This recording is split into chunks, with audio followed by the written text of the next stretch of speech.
ये मेरा third part है मेंटेनेंस से रिगार्डिंग कि क्या ऐसे क्राइटेरिया होते हैं, फैक्टर होते हैं जिसे कोर्ट डिटरमाइन करती है before the granting of the maintenance amount. तो ये थर्ड पार्ट है जिसमें आपको मैं 5-6 पॉइंट्स एक्सप्लेन करूँगी। फर्स्ट है इसमें age and employment of the parties. इसमें कोर्ट ये देखती है कि कोई मैरिज का ड्यूरेशन कितने टाइम तक का था और जो पार्टीज़ हैं उसमें कितने टाइम तक उस रिलेशनशिप में थे, और अगर मैरिज का टर्मिनेशन हो जाता है तो क्या वाइफ, उस टाइम कोर्ट ये देखती है कि क्या वाइफ एजुकेटेड है या प्रोफेशनली क्वालिफाइड है। और अगर वो एजुकेटेड है, प्रोफेशनली क्वालिफाइड है और उसके पास अपॉर्चुनिटी भी थी कि वो जॉब को कंटिन्यू कर सकती थी, बट क्या हुआ कि मैरिज के बाद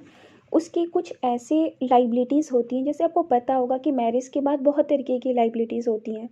तो वाइफ को उस लाइबिलिटी को बियर करने के लिए अपने जॉब को छोड़ना पड़ा, क्योंकि माइनर चाइल्ड है और अगर घर में कोई मेंबर है, एल्डर मेंबर है, जैसे कि हो सकता है कि उनके इन लॉज हों जिन्हें जिन्हें देखना हो, तो उन सारे भी क्राइटेरिया को कोर्ट जो है वो फैक्टर लेती है कंसिडरेशन में जब ग्रांट करती है मेंटेनेंस की अमाउंट को, कि मैरिज में वो कितने ड्यूरेशन टाइम तक थे। क्योंकि उस कंडीशन में एक बात और हो जाती है कि ना ही वो जॉब कंटिन्यू कर सकती है, क्योंकि उसके बाद क्या होता है कि अगर आपके जॉब में ब्रेक आ जाता है बहुत लंबे टाइम तक, तो बहुत ईज़ी नहीं होता है, ईज़ी नहीं बोलूँगी, बहुत टफ होता है कि वो फिर से एंट्री कर सकें जॉब में, क्योंकि आपको भी पता है कि डिमांड होती है फ्रेशर की। और वैसे भी अगर आपने जॉब करके कुछ सालों के लिए छोड़ दिया होता है तो आपको कंसिडरेशन में नहीं लिया जाता है, क्योंकि एक तो जनरेशन गैप भी आ जाता है। अगर कोई भी आप जॉब कंटिन्यू कर रहे हैं, आपके टाइम में क्या क्या चीज़ें थी, क्या स्किल्स की रिक्वायरमेंट थी, उस टाइम आप में वो स्किल्स ना हो और बाद में जॉब में रिक्वायरमेंट होगी, आपको उस जॉब के लिए वही स्किल्स होना चाहिए, क्योंकि टेक्निक्स एडवांस होती जा रही हैं। जो टेक्निक्स तब नहीं थी जॉब में, अब वो टेक्निक्स आ चुकी हैं। तो अगर कोई फ्रेशर है उसे तो एडवांस टेक्निक्स पता होंगे, तो उन्हें जॉब ईजिली मिल जाएगा। इसलिए कोर्ट ये भी कंसिडरेशन में लेती है कि वाइफ का क्या पहले जॉब था, क्योंकि क्या होता है ना कि हस्बैंड बहुत ईजिली ये बात को मेंशन कर देते हैं कि वाइफ तो एजुकेटेड है, क्वालिफाई है, तो ये तो जॉब भी कर सकती है डाइवोर्स में। तो कोर्ट ये चीज़ को देखती है कि हाँ वो एजुकेटेड है, क्वालिफाइड है, बट ये भी देखती है कि क्या वो जॉब कर रही थी शादी के टाइम, और अगर जॉब कर रही थी बट उसने शादी के बाद जॉब को छोड़ दिया, तो यहाँ पे कोर्ट देखती है गैप हो गया, तो उस टाइम कोर्ट उसको कंसिडरेशन में लेती है। क्योंकि आप भी देखिए कि जो पहले टेक्निक्स थी वो अब टेक्निक्स नहीं है, बहुत एडवांस हो चुकी हैं। तो ये सारी चीज़ों को कोर्ट कंसिडरेशन में लेती है। पहला पॉइंट मैंने आपको बता दिया एज का और एम्प्लॉयमेंट ऑफ द पार्टीज़ का। सेकंड इसमें है राइट टू रेसिडेंस, कि इसमें जो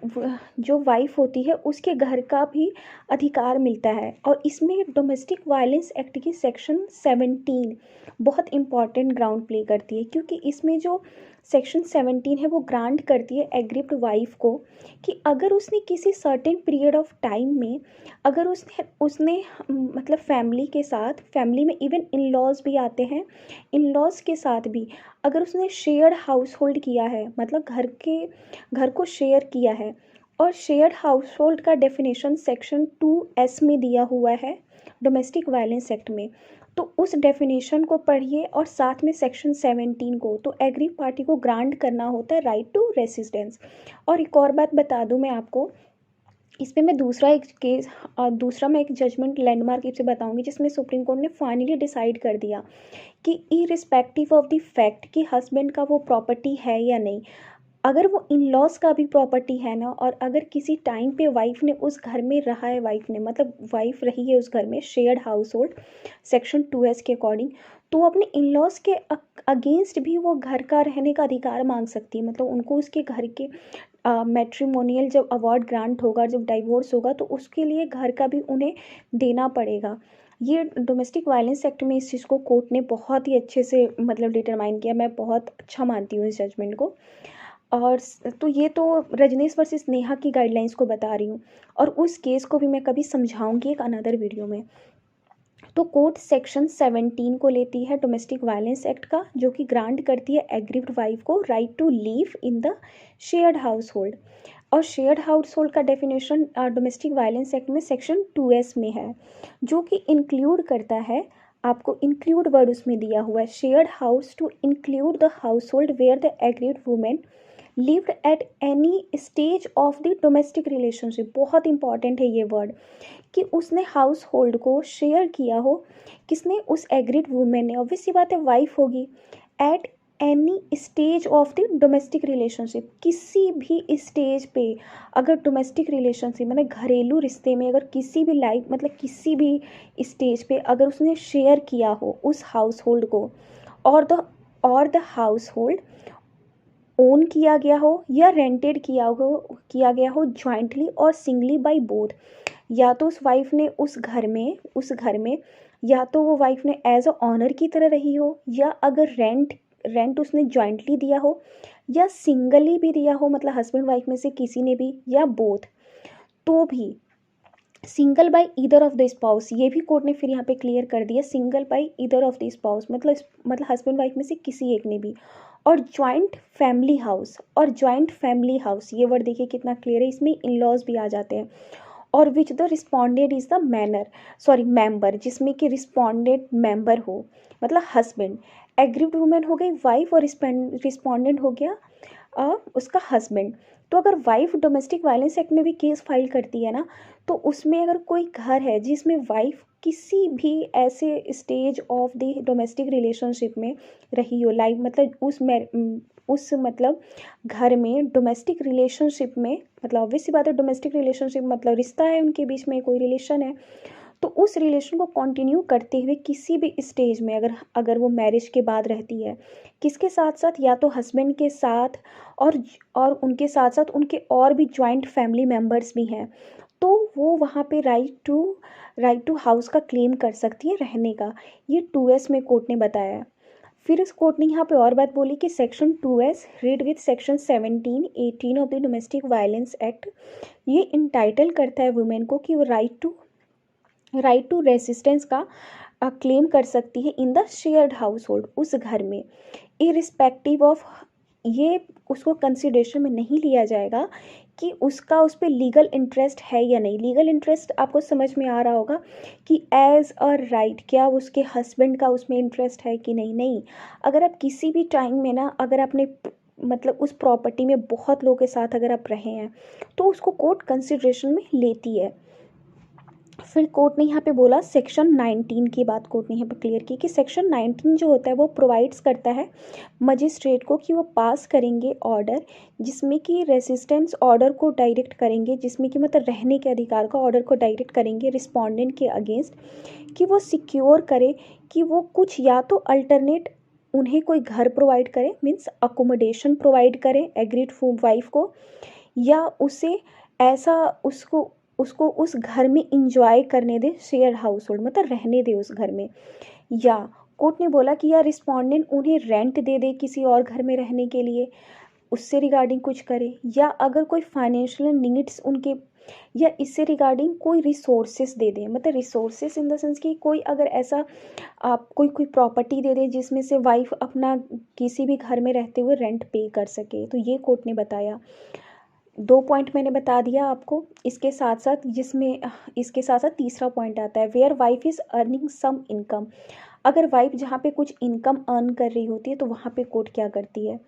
कोर्ट ने ये बात बोला कि वाइफ जहाँ पे अर्निंग कर रही होती है, इसका मतलब ये नहीं है कि ये बार कर देगा कि वाइफ को मेंटेनेंस ही नहीं दिया जाएगा, फिर भी हस्बैंड को मेंटेनेंस देना पड़ता है। तो कोर्ट ने इसे रिगार्डिंग एक लैंडमार्क जजमेंट को, यहाँ पे प्रीवियस जजमेंट को ही रेफ़र किया जो 2014 का है, Sunita and another's versus Anil 2014। इसमें क्या था कि जो वाइफ थी वो पोस्ट ग्रेजुएट डिग्री थी वाइफ के पास, और वो एम्प्लॉयड थी एज अ टीचर, और हस्बैंड जो था उसने ये कंटेंशन रेस्ट किया बिफोर दी कोर्ट कि वाइफ के पास सफिशिएंट इनकम है, तो उसे फाइनेंशियली एज सच असिस्टेंस की नीड नहीं है कि वो हस्बैंड से एज सच फाइनेंशियली कोई असिस्टेंस सीख करे। तो कोर्ट ने इसमें रिप्लाई दिया इस कंटेंशन के रिगार्डिंग कि merely she is earning some income, केवल वाइफ कुछ अर्न कर रही है इनकम, इसका मतलब ये नहीं है कि हम उसके ग्राउंड्स को रिजेक्ट कर दें। कोर्ट ने ये बात बोली कि केवल अगर वाइफ कुछ इनकम को अर्न कर रही है तो it could not be ground to reject her claim for the maintenance. जरूरी नहीं है कि वाइफ कुछ अर्न करिए तो उसके मेंटेनेंस के ग्राउंड को हम रिजेक्ट कर देंगे। फिर अनदर कोर्ट ने यहाँ पे बताया, विपुल लखपाल वर्सेस श्रीमती पूजा शर्मा 2015। इसमें कोर्ट ने ये बोला कि जब डिटरमाइन करेंगे कि वेदर द क्या वाइफ के पास सफिशिएंट इनकम है to enable to maintain herself, जहाँ पे वाइफ इनेबल हो खुद को मेंटेन करने के लिए in accordance with the life style of her husband. क्योंकि मैंने आपको पहले ही बताया था एक अपने प्रीवियस जजमेंट में कि वाइफ का ये देखा जाएगा कि अपने प्रीवियस जिस घर में रह रही थी, मतलब मैट्रिमोनियल होम में अपने हस्बैंड के साथ, क्या वही लाइफस्टाइल वाइफ अपने आप को खुद को दे सकती है, क्या वो इतना अर्न कर रही है कि सेम लाइफस्टाइल अपने आप को दे सके जो उसके हस्बैंड उसको लाइफस्टाइल दे रहे थे मैट्रिमोनियल हाउस में। ये कोर्ट ने देखा। तो कोर्ट ने बोला कि केवल यहाँ पे इसका मतलब ये नहीं है, ये बहुत ही अच्छा मुझे लाइन लगा था कोर्ट का, कि आप केवल उसे अलाउड करें कि वो केवल सरवाइव करे। कोर्ट का जो मेंटेनेंस अमाउंट होता है ना ग्रांट करने का, वो उसे केवल सर्वाइवल नहीं देखती है, कोर्ट ये देखती है कि वो अच्छे एक लाइफ जिए।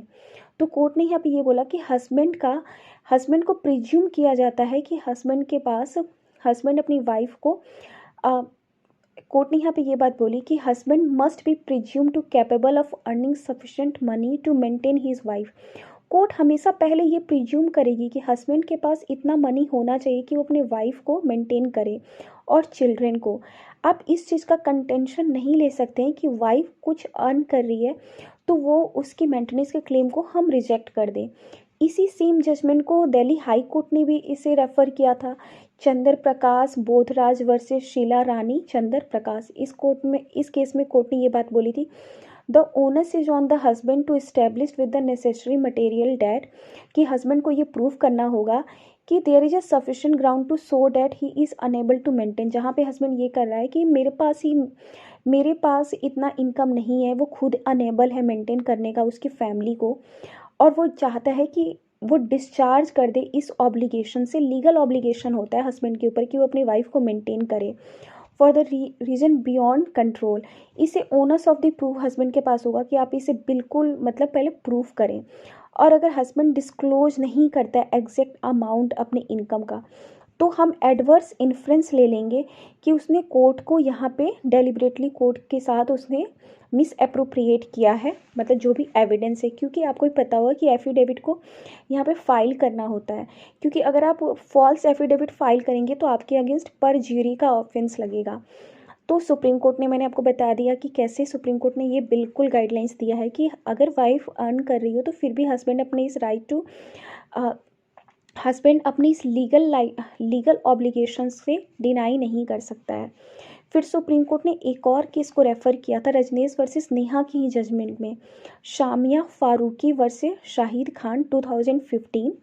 तो इसमें सुप्रीम कोर्ट ने यही अप्रूवल दिया कि हस्बैंड का ऑब्लिगेशन होता है कि वो अपने वाइफ को हस्बैंड के ऊपर एक हायर ऑब्लिगेशंस होता है कि वो अपनी वाइफ को मेंटेनेंस अमाउंट प्रोवाइड करे, और ये इसके ऊपर एक ऑब्लिगेशन होता है, लीगल ऑब्लिगेशन। मैंने आपको ये सारे पॉइंट बताए। फिर बात आती है मेंटेनेंस ऑफ माइनर चाइल्ड। अगर लिविंग एक्सपेंसेस है चाइल्ड का, तो लिविंग एक्सपेंसेस चाइल्ड के साथ साथ living expenses of the child would include the expenses for the food. अगर हस्बैंड डाइवोर्स ले रहा है और मेंटेनेंस के अमाउंट को क्लेम किया वाइफ ने, और उसके साथ साथ कोई माइनर चाइल्ड है,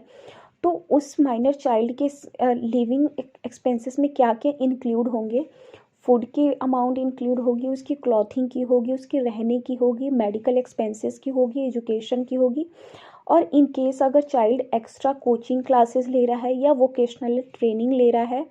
कोई भी कोर्स ले रहा है complementary to the basic of the education, जो उसके एजुकेशन की नीड है,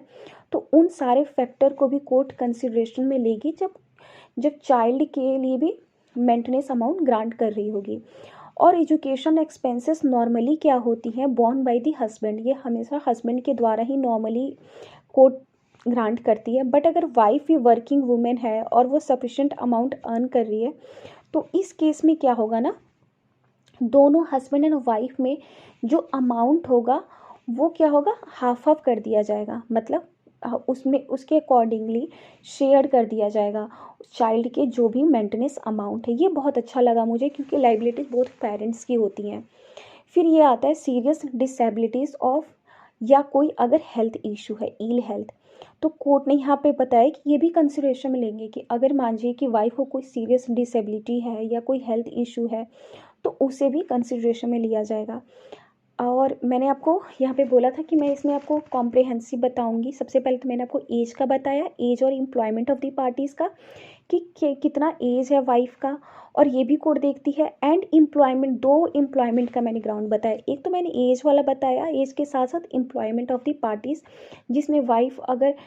मैरिज के कॉन्टिन्यूएशन में अगर वो जॉब कर रही होती है बट फिर भी उसे जॉब मैरिज के बाद फैमिली की कुछ लाइबिलिटीज़ होती हैं, बहुत तरीके की होती हैं लाइबिलिटीज़, तो अगर वाइफ जॉब को कंटिन्यू नहीं करती है तो उसे भी कोर्ट उसे भी कंसिडरेशन में लेती है। Second factor, second point, right to resistance की, घर का उसका अधिकार भी है तो उसकी भी कोर्ट उनको ग्रांट करती है। जो डोमेस्टिक वायलेंस एक्ट का सेक्शन मैंने आपको बताया, सेक्शन 17 और 19 रीड विथ सेक्शन 2S। फिर third point, where wife is earning some income, जहाँ वाइफ कुछ इनकम अर्न कर रही है। उसके साथ मैंने आपको सारे केस लॉज बता दिए जो रजनीश वर्सेस नेहा में, जिन केस लॉज को कोर्ट ने रेफर करते हुए इसमें जो डिसाइड किया फाइनली। एंड फोर्थ पॉइंट मैंने